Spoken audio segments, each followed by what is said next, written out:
Здравейте, уважаеми зрители, аз съм Давид Спартан, a.k.a. Deagle 191 и сега играем от съжалявам, че от много време нямаше клипове и в последния клип нямаше интро, но ви казвам, че няма да има скоро, поне така си мисля, докато не разбера как да го правя за квадратчетата, когато обработя клипа. Ако някой може да ми обясни как става, моля да напише подробно в коментарите.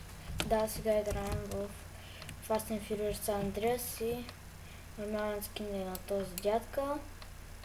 И да започваме.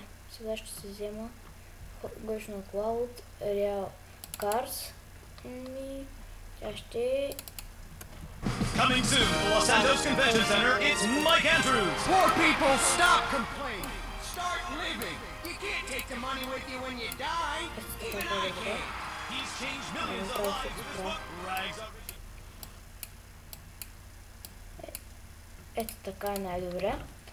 И няма да тази кола. За Силвия. Да. Той ще е. И ще си направя колата да дрифти.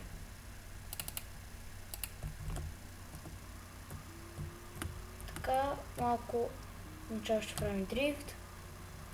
Може, ако искате, пишете в коментари да направя изкачване на Еверест Сир. Може да го направим няколко човека. Пишете в коментарите да го правя.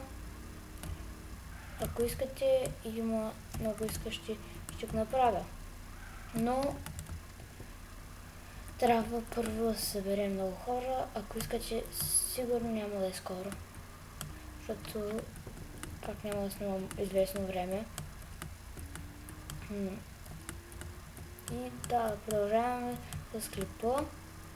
Сега дрифтя. Се блъснах, но няма да съм с тази кола. Mazda RX. Да, то даже има неон долу. И номерите зачеркнат. И китайски. Защо почна да ме лаги така гадно. Nissan Skyline R34. Toyota Supra. Вижте колко е реалистична. Ще покажа и в друг епизод. Друга Toyota Supra, която няма никаква връзка с истинската. Но тази е най-реалната, в който сървър знам аз с Fast and Furious. И да, продължавам.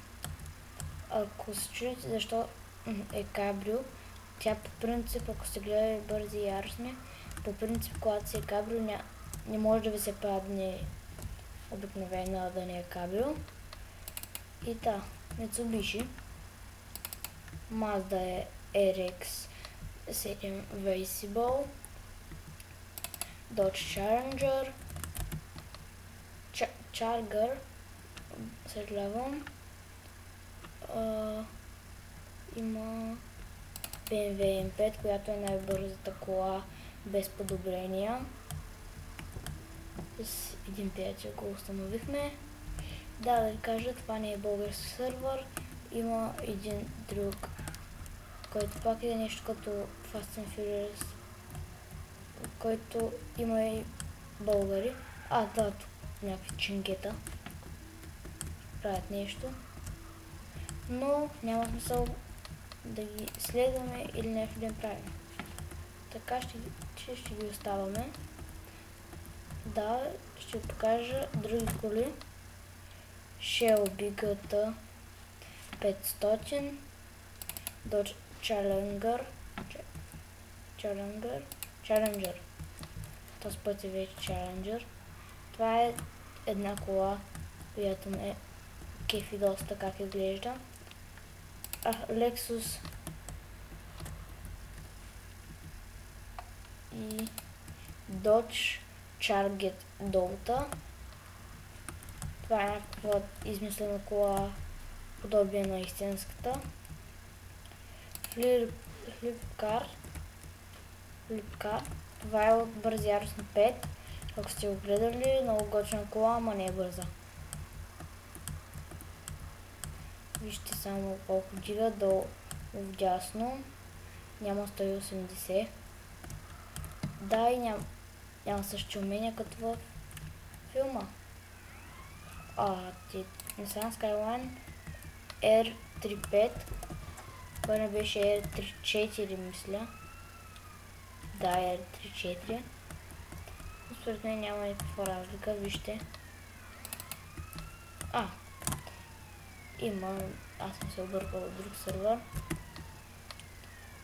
Взимам BMW M5 и изчезвам.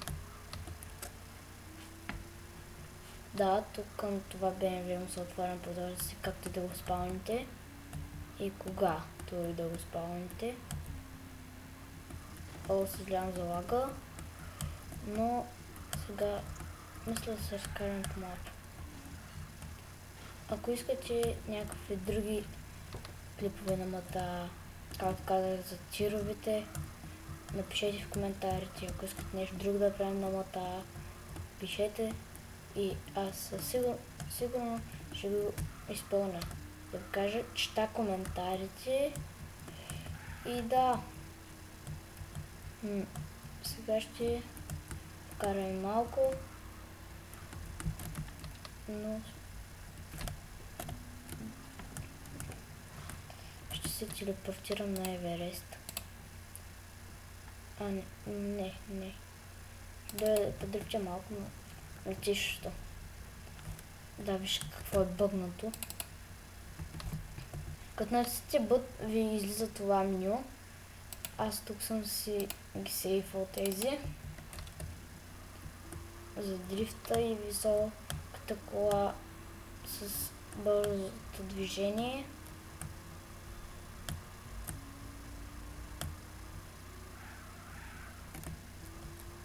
Да, така продължаваме да се дрифтим и